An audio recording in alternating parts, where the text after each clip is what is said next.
வச்சு நீங்க எப்படி செய்யணும்னு மட்டும் சொல்லிதாங்க, நான் அதே மாதிரி செய்ய என்ன. அது ஒண்ணும் இல்லல உமா, இந்த கடலை மூட்டை பிடிச்சுக்கிட்டு அப்படி நல்லா ஒரு முறுக்கு முறுக்கி முறுக்கி போட்டேன்னு அவ்வளவு கடலையும் உதிர்ந்து உதிர்ந்து இந்த கடாப்பட்டியில விழுந்துரும். அவ்வளவுதான். இப்படி எடுத்து இதை முறுக்கணுமோ? ஆமா அப்படிதான். ஐ ஆமலச்சு, இங்க பாருங்க, இந்த வந்துருச்சு. அவ்வளவுதான். ஓ, அப்ப இப்படிதான் அவ்வளவு கடலையும் பிரிச்சு எடுக்கணுமோ? நான் ஒண்ணு ஒண்ணா பறிக்கணுமா இருக்கும்னு நினைச்சேன். நமக்கு இப்ப கொஞ்சம் கடலை தானே, அதனால இப்படி கையில முறுக்கி முறுக்கியே நம்ம பறிச்சிடலாம் பத்துக்க. இப்ப நம்ம ஏக்கர் கணக்குக்கு நிறைய கடலை போட்டிருந்தோம்னு வையி, ஒரு குழிய கிள்ளி அதுல நடுவுல ஒரு கம்பை காலுக்குள்ள போட்டுக்கிட்டு அந்த கம்புல அடிச்சோன்னா கடலை எல்லாம் நேரம் அந்த குழிக்குள்ள விழுந்துரும். அதுக்கப்புறம் நம்ம என்ன பண்ணணுமோ கடைசியில் அள்ளி காய போட்டு மூட்டையில போட்டு என்ன பண்ணணுமோ பண்ணி வித்துக்கிடலாம். அந்த மாதிரி பண்ணுவாவ. இப்போ இது நமக்கு கொஞ்சம் கடலை தான் பத்துக்க, அதனால நம்ம கையில போட்டு முறுக்கியே எடுத்துடலாம். லட்சு, உங்களுக்கு எப்படி எல்லா வேலையும் தெரியுது? நாங்கள் சின்ன பிள்ளைல எங்க அம்மா அப்பாலாம் இருக்கும்போது இப்படி தோட்டத்துல விளைய போட்டு எல்லாம் செய்வோம் பத்துக்க. இப்போ அப்படியே விட்டாச்சு. இப்போ இவர் வந்ததுல இருந்து இதெல்லாம் போட்டுட்டு அடக்காரு. நல்லா இருக்கு லட்சு, இது எனக்கு ரொம்ப பிடிச்சிருக்கு. இவ்வளவு நாள் இதெல்லாம் எப்படி பறிக்காவ எப்படி எடுக்காவன்னு கூட நான் பார்த்ததே கிடையாது. கடலையை நல்லா வறுத்து திங்க, அதை உடச்சி திங்க, இந்த மாதிரி தான் தெரியும், வேற ஒன்றும் தெரியாது. இப்போ எனக்கு இந்த வேலை ரொம்ப பிடிச்சிருக்கு. நானும் அப்போ நான் தோட்டம் போட்டேன்னா இதுவும் போடுவேன்.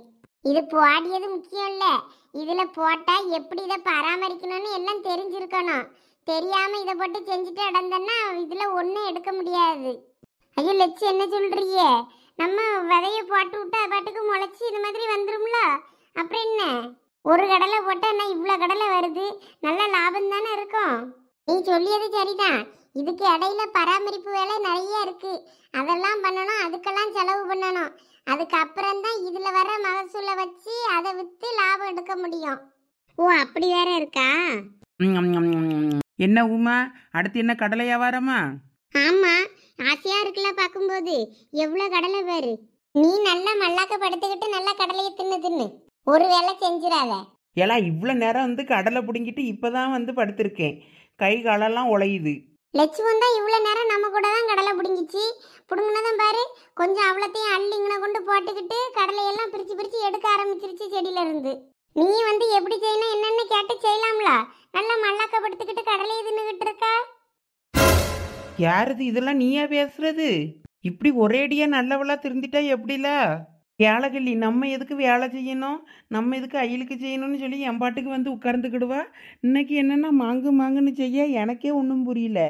என்ன லாவுமா, உனக்கு எதுவும் அடிக்கடி பட்டுருச்சா மண்டையில? நான் அப்பதே சொன்னேன்ல, நானும் வாழ்க்கையில் ஏதாவது ஒன்று பண்ணணும்னு. அதனால லட்சுக்கிட்ட வேலையை கற்றுக்கிட்டு நானும் என் தோட்டத்தில் போய் நான் இதெல்லாம் போடலான்னு இருக்கேன். அதான். அப்படி போட அருவால. சும்மா இல்ல பெரிய பொண்ணு, அவளே இப்பதான் பொறுப்பு வந்து பேசிக்கிட்டு இருக்கா. அவளை நீ கிண்டல் பண்ணிக்கிட்டு இருக்க பேரு. நீ இப்படி ஒரே நாளில் திருந்திட்டா நான் எங்கே போகிறது? பாருங்க, துணைக்கு ஆள் இல்லாமல் இருக்கேன். இழிச்ச வச்சியாவது கூட இருப்பா எப்பயும். இப்போ அவளும் கன்சீவாக இருக்குன்னு வீட்டு விட்டு வெளியே வர மாட்டேங்க. வந்தாலும் நீங்களாம் துரத்தி விட்டுறிய, வீட்டுக்கு போ, வீட்டில் போய் ரெஸ்ட் எடு, இப்படிலாம் வெளியே வரக்கூடாது, காற்றுக்கு இருப்பெல்லாம் அண்டிரும், அது இதுன்னு சொல்லிட்டு வெளியே வர விட மாட்டேங்கிய, பயந்து வரையே மாட்டேங்க. இப்போ இந்த உமாலும் திருந்திட்டானா அப்போ நான் என்ன பண்ணுறது? நீ இனிமே பொறுப்பா வீட்டுல இருக்க பாரு. வீட்டு வேலையை செஞ்சுக்கிட்டு பிள்ளை குட்டியெல்லாம் பார்த்துக்கிட்டு புருஷனுக்கு அடங்கி இருக்க பாரு. அடப்பு வாங்கலச்சு, வீட்டுக்குள்ளே இருந்தால் போர் அடிக்கும். இந்த சரசக்கா கொஞ்சம் ரெஸ்ட் எடுக்கலாம்ல, ஒரே வேலை செஞ்சுட்டே அடக்காவ பாவம். ஐயா ஆமா, உமா கொஞ்சம் சரச கூப்பிடு, அவளை கொஞ்சம் உட்கார சொல்லு, அப்புறமா மீதி வேலையை பார்த்துக்கிடலான்னு சொல்லு. இந்தா சொல்லியேன். ஓய் சரசக்கா, இங்க வருவியெல்லாம் லட்சுமி அக்கா கூப்பிடியாவ, அப்புறம் பார்த்துக்கிடலாமா எந்த வேலையா இருந்தாலும். நானும் அவளை மறந்தே போயிட்டேன். இந்த வாரேன். எம்மா நீ போ, கொஞ்சம் நேரம் போய் உட்காருமா சரசு. வேலை வேலைன்னு செஞ்சுட்டு இருந்தாலும் வேற குறுக்கு ரொம்ப வலிக்கும். சரி, நேர்ந்தா போறேன். கடலை என்ன கடலை, இது கரிச காட்டு கடலை, இந்த விடலை எதையும் விடலை, என்ன யாரு இன்னும் தொடல. எத்தனை புள்ள பெத்த அடி யாரு உனக்கு அத்தை, தேஞ்சு போன பத்த நீ ஓஞ்சி போன மெத்த. அடி போடியம்மா ஓட்ட காலனா, அட வாங்கிட்ட நான் மாட்டிக்கு வேணா. அட அம்மாவாச அழகு மன்மதா, இந்த சுண்டலி தான் கிண்டல் பண்ணுதா. கடலை என்ன கடலை, இது கரிச காட்டு கடலை, இந்த வடலை எதையும் விடல, என்ன யாரு இன்னும் தொடல. கொஞ்சம் வந்த பஞ்சு முட்டாயி, ஊரு கொம்ப கோணம் பேரு குப்பாயி. ஆமா சிங்காரண்ண மாமன் பட்டாவி ரொம்ப சில்லுத்துக்குறான் பழைய சிப்பாயி. என்னடே ஒரே பாட்டு கச்சேரியா இருக்கு. வாங்க வாங்க நீங்களும் வந்து ஜாயின் பண்ணிக்கிடுங்க. ஐயே நான் என்னத்த பாடியது, லட்சுமி அக்கா பாடினது தான் எனக்கு சிரிப்பா வந்துச்சு. இல்லடா இவ்வளோ பாடினது நமக்கும் பாட்டு வருது தானா, வேற என்னத்த சொல்ல, வேற சிரிப்பு வரணும்ல, வேற வேலை வேலைன்னு வேலையை செஞ்சுக்கிட்டு இருந்தா எப்பதான் நம்ம அசதியை போக்குறதுக்கு பாடி ஆடி சந்தோஷப்படியது. ஆமா அதானே. அது சரிதான், உமா இன்னைக்கு இவ்வளோ வேலை செய்வான்னு நானே எதிர்பார்க்கல.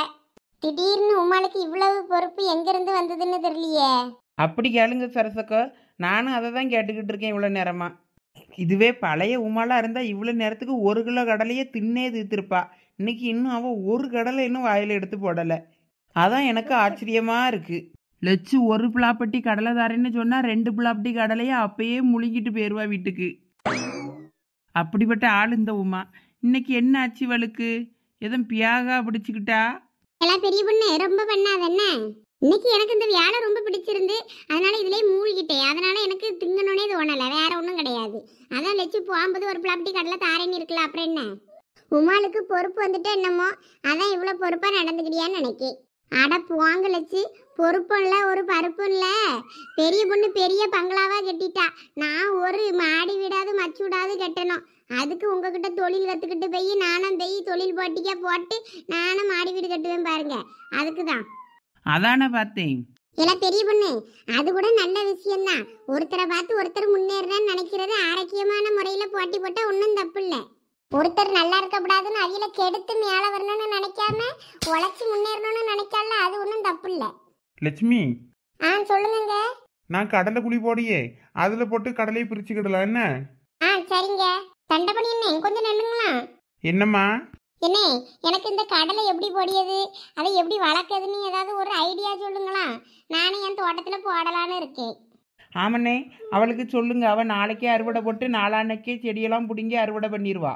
பெரிய பொண்ணு சும்மா இருல, அவ சீரியஸா கேட்டுட்டு இருக்கா போல இருக்கு. என்ன நீங்க சொல்லுங்கண்ணே, அவ அப்படிதான் சொல்லிட்டாடாப்பா. நீ எத்தனை ஏக்கர் போல நிலம் வச்சிருக்கா? ஐயா அதெல்லாம் தெரியாதுண்ணே, நீங்க எப்படி செய்யணும் எப்படி செய்முறை மட்டும் சொல்லுங்கண்ணே, நான் செய்யேன். இல்லை அது என்ன சமையலா செய்முறை சொல்லி அதை செய்யுதுக்கு? விவசாயம்லா? சும்மா இரு பெரிய பொண்ணு, அவ சீரியஸா கேட்டுக்கிட்டு இருக்காங்கம்ல. சரி தண்டபடினே சொல்லிருங்க, அவள் என்னமோ செய்யட்டும். இங்கே பாருமா, நீ எவ்வளோ செண்டு நிலம் வச்சிருக்கா என்ன ஏதுன்னு எனக்கு தெரியாது. நல்ல நிலத்தை நல்லா உழுது ஒரு 7 நாள் அப்படியே காய விட்டுருணும். ஒரு தோராயமாக நீ 50 செண்டு நிலம் வச்சுருக்கேன்னு வை. ஒரு டிராக்டர் நிறைய ஒரு சாணம் போட்டு நல்லா உரத்தை போட்டு உழுது விட்டுருணும். ஒரு 10 அடி நிலத்தில் 8 அடி அகலம் பாத்திக்கு எடுத்து நல்லா 2 அடி அகலம் விட்டு 50 செண்டு நிலத்தில் 130 பாத்தி வரைக்கும் எடுக்கலாம். அந்த பாத்தியில் 3/4 அடி இடைவெளியில் விதைக்கடலை எல்லாம் போடணும். ஒரு 50 செண்டு நிலத்துக்கு ஒரு 20 கிலோ நிலக்கடலை போல் தேவைப்படும் விதைக்கடலை. அதை எடுத்து வச்சு நல்லா நடவு பண்ணணும். அப்புறம் தண்ணி பாய்ச்சணும் தொடர்ந்து. அப்புறம் 3 நாளுக்கு ஒரு முறை மட்டும் தண்ணி பாய்ச்சா கூட போதும். அது அந்த ஈரப்பதம் இருக்கும்ல, அதிலே விதை முளை விட ஆரம்பிச்சிடும். நடவு செஞ்ச 3 நாள்லேயே முளைப்பு லேசாக வெளியே வந்துடும். அப்புறம் விதைச்சி ஒரு 15-25 நாளில் களை எடுக்கணும். கொஞ்சம் களை எடுக்கலைன்னா களை செடி எல்லாம் சேர்ந்து அதுக்கு தண்ணி சத்தெல்லாம் அது உறிஞ்சிவிடும். அதனால் நிலக்கடலைக்கு ஒரு 15-25 நாளில் களை வந்துடும், அதை எடுக்கணும். செடி தூர் பக்கத்தில் கொஞ்சம் கிளறி விடணும். மண்ணை எல்லாமே செடி அந்த வேருக்கு தண்ணி போகணும்ல, அந்த மாதிரி பண்ணணும். அதுக்கப்புறம் 10 நாளுக்கு ஒரு முறை ஏதாவது பூச்சி மருந்து அடிக்கணும். 10 நாள் கழித்து 10 லிட்டர் தண்ணியில் 1 லிட்டர் ஜீவாமிர்தன்ற இதில் கலந்து 20 நாளுக்கு 10 லிட்டர் தண்ணி, அப்போ 150 மில்லி அப்புறம் மீன் கமிலம் சேர்ந்து கலந்து அதை 10 நாளுக்கு ஒரு முறை மாற்றி மாற்றி தெளிக்கணும். அதை தெளிச்சுட்டு அதுக்கப்புறம் 20லேருந்து 25 நாளில் பூ பூக்க ஆரம்பிச்சிடும். அந்த நேரத்தில் லேசாக அந்த கம்புளி பூச்சி இருக்கும்ல, அந்த புழுலாம் தாக்க ஆரம்பிக்கும். அதுக்கு என்ன பண்ணணும்னா வேப்பங்கொட்டை கரைசல், அப்புறம் இஞ்சி பூண்டு, அப்புறம் ஒரு இது எல்லாத்தையும் தான் சேர்ந்து கலந்து அதை மாற்றி மாற்றி தெளிக்கணும். அந்த இதெல்லாம் தெளிச்சாதான் அந்த வேப்பங்கொட்டை கரைசல்லாம் ரொம்ப முக்கியம். ஆமா ஆமா, எங்க வீட்டுக்கார அப்பப்ப வேப்பங்கொட்டையை வாங்கி அரைச்சி தெளிச்சுட்டாடாப்பாரு. அதான் 4 கிலோ வேப்பங்கொட்டையை உரல்ல இடித்து நல்லா 10 லிட்டர் பசுமாட்டு மூத்திரம் இருக்குல்ல, அந்த முளையை எடுத்து 2 நாள் ஊற வச்சு வேப்பங்கொட்டையை ரெடி பண்ணணும். அதுக்கப்புறம் அதை 10 லிட்டர் தண்ணிக்கு 3 மில்லின்ற அளவுக்கு 300 மில்லின்ற அளவுக்கு கலந்து அதுக்கப்புறம் அதை தெளிக்கணும். அதே மாதிரி தான் இஞ்சி 1/2 கிலோ, பூண்டு 1/2 கிலோ, பச்சை மிளகாய் 1/4 கிலோ, எல்லாத்தையும் போட்டு உரல்ல இடித்து 5 லிட்டர் தண்ணியில் கரைஞ்சி அதையும் இஞ்சி பூண்டு கரைசல் ரெடி பண்ணி அதையும் வடிகட்டி 10 லிட்டர் தண்ணியில் 300 மில்லியன் அளவுக்கு கலந்து தெளிக்கணும். செடியில் இருந்த இலைலாம் மஞ்சள் பிடிக்கும் பேர் வெம்பி வெயிலில் வெந்த மாதிரி ஆகும்ல, அப்படி வாடாமல் இருக்கணும்னா 1/4 கிலோ பூண்டு இது இருக்குல்ல, அது 1/4 கிலோ வேல்பருத்தி இலை, 1/4 கிலோ வேப்பலை, இந்த மாதிரி உரல்ல இடித்து அதையும் 7 லிட்டர் தண்ணியில் மோரில் கலந்து 2 நாள் ஊற வச்சு வடிகட்டி அதையும் தெளிக்கணும். அந்த மாதிரி தெளித்து எடுத்து 110 நாள் கழிச்சதுக்கு அப்புறம் 120வது நாளில் நம்ம அதை அறுவடை பண்ணலாம். ஆக மொத்தம் 3-4 மாதம் ஆகி போயிடும். அதுக்கப்புறம் தான் கடலையை எடுக்க முடியும். அப்பா அந்த கடலையே விளைய போட்டு எடுக்க இவ்வளவு வேலை பண்ணணுமா? நான் கடலையே விளைய போடலப்பா, வேண்டாம் எனக்கு இந்த வேலை. என்னடா உமா பொசுக்குன்னு ஒன்றும் வேண்டான்னு சொல்லி உட்கார்ந்துட்டா? இப்போதான் விவசாயம் பண்ணி மாடி வீடு மச்சி வீடு கட்ட போறேன்னா? அட போங்க நாலு முடி, நான் இப்படியே இருந்துட்டு போறேன் காலம் ஃபுல்லா. நான் கூட விதைய போட்டதும் அது பாட்டுக்கு மண்ணுக்குள்ளே முக்கி போட்டு தண்ணியை பாய்ச்சதும் அது பாட்டுக்கு வளர்ந்து நிற்கும்னு நினச்சேன். அதுக்கு அந்த அண்ணன் சொல்லி அதெல்லாம் கேட்கும்போதே எனக்கு நாக்கு தள்ளுது. ஒரு கடலை பருப்பு போட்டால் எத்தனை கடலை வருது, நல்ல லாபம் கிடைக்கும்னு நினச்சேன். லாபம்லாம் கிடைக்குமா? அதெல்லாம் கிடைக்காதுன்னு இல்லை, கிடைக்கும், அதெல்லாம் எடுக்கலாம் லாபம். நான் ஏற்கனவே நான் கிடைச்சதை வச்சு சொல்கிறேன் பாரு. ஒரு 1/2 ஏக்கர் குறைஞ்சபட்சத்தில் ஒரு 17 மூட்டை போல் எடுக்கலாம். அதாவது ஒரு 40 கிலோ இந்த தோலோட சேர்ந்துருக்கும்ல, அதை வச்சு சொல்கிறேன். 40 கிலோ தோலோட மகசூல் பண்ணோன்னு வைக்கி, மூட்டையை காய வச்சு தோலை நீக்கும் போது ஒரு 28 கிலோ பருப்பு போல் கிடைக்கும். அதை ரோட்டரியில் எடுத்து ஆட்டினேன்னா ஒரு 13 லிட்டர் எண்ணெய் போல் கிடைக்கும். அதை இயற்கை முறையில் செஞ்சால் கடலை எண்ணெய் 1 லிட்டருக்கு 250 ரூபா வீதம் 13 லிட்டரு, அப்போ 3250 ரூபா விலை கிடைக்கும். அப்போ 15 கிலோ கடலை புண்ணாக்கோட விலை மதிப்பு 675 ரூபா. ஆக மொத்தம் ஒரு மூட்டை கடலையில் 3925 ரூபா வருமானம் கிடைக்கும். 1/2 ஏக்கர் சில நிலக்கடலையில் இதில் எவ்வளோ மகசூல் எடுத்தோமோ அந்த ரூபாயிலிருந்து எண்ணெய் ஆட்டின செலவுக்கு கூலி கொடுக்கணும்ல, அதை கொடுத்து போக ஒரு 42,000 போல் கையில் நிற்கும். இது நான் சொல்லியது ஒரு 1/2 ஏக்கர் நிலத்துக்கு. அப்பா தண்டை பண்ணி என்னன்னு புட்டு புட்டு வைக்காத அவ்வளோத்தையும். அப்படா 3 மாசம் பாடுபட்டு 45,000 தான் கையில் நிற்குமா? நம்ம எத்தனை ஏக்கருக்கு கடலை போட்டாலும் அதில் லாபம் எடுக்கணும்னா பூச்சி மருந்தெல்லாம் தெளித்து அதுக்கு கொஞ்சம் செலவு பண்ணி தான் நம்ம லாபத்தை கையில் எடுக்க முடியும். என்ன வேண்டாண்ணே, நான் தெரியாமல் ஆசைப்பட்டுட்டே மித்துக்கிடுங்க. நான் கடையிலே வாங்கி சாப்பிட்டுக்கிடியும் கடலையே, நான் விலையெல்லாம் போடலை. என்னம்மா பொசுக்குன்னு இப்படி சொல்லிட்டா? தைரியமாக விவசாயம் பண்ணுமா, நல்லா எடுக்கலாம் லாபம். மனசில் தைரியம் தான் வேணும். ஐயோ வேண்டானே, நீங்கள் சொன்ன வரைக்கும் எனக்கு போதும். எனக்கு இதுலேயே நிறைஞ்சு போச்சு என் மனசு. சரி நீங்கள் போயிட்டாங்க, போய் என்னமோ கடலைக்கு குழியை தோன்றீங்க இல்லை, அந்த குழியை தோண்டி அவ்வளோத்தையும் முக்குங்க போங்க. என்ன உமா கேட்டுக்கிட்டியா? நாளைக்கே கடலையே விலையை போட்டுடலாமா? எல்லாம் சும்மா இருல பெரிய பொண்ணு, என்னைய வெறுப்பேத்தாத சொல்லிட்டேன் அம்மா. நான் சும்மா சொன்னேன் விளாட்டுக்கு, வேற ஒன்றும் கிடையாது. என்னலாம் உமா கேட்டதும் தலை சுத்திருச்சோ? ஆமா லட்சு, எப்படி லட்சு எப்படி இப்படி தண்டை பண்ணி என்ன இப்படி வேலை செய்யாவ? எனக்கெல்லாம் இதை கேட்டதுக்கே முடியல. அப்பப்போ அவர் சந்தைக்கு போவார் வருவார், வர லேட்டாகவும் பத்தியா இந்த மாதிரி தான் ஏதாவது ஒன்று பண்ணிட்டு அடப்பாரு. வேப்ப கொட்டையெல்லாம் இப்போ கிடைக்க முடியுங்க, அதனால அவர் அதையே விலைக்கு வாங்கி தான் அரைச்சி பூச்சி மரத்துக்கு தெளிச்சுட்டு அடப்பாரு. ஓ இதுக்கு தான் அவ்வளோ வேப்ப முத்து பறிக்கி வித்துக்கிட்டு இருப்பாவளோ? எதுக்கு இந்த வேப்ப முத்துக்காரன் அவ்வளோத்தையும் வாங்கி என்ன பண்ணுவான்னு நினச்சேன் நான் கூட. இப்படியெல்லாம் தெளிக்கிறதுக்கு தான் வாங்குவோம் போல என்ன? ஆமாம் ஆமாம், அவர் அதை இதை பண்ணிகிட்டே கிடப்பாரு. ட்ரம்மில் பஞ்சகவியம்னு சாணி எல்லாம் போட்டு கரைச்சி எல்லாம் தெளிக்க அப்பப்போ எடுத்து வச்சிருப்பாரு. அங்கே கணத்து பக்கத்தில் நீ பார்த்துருக்கியா ஒரு ட்ரம் எப்பயும் முடியே இருக்கும் பாரு, அவர் இப்படி இந்த சாணங்குன்னு அது இதுன்னு போட்டு ஊற வச்சிருக்கிறது தான். அப்பா அதுதானோ?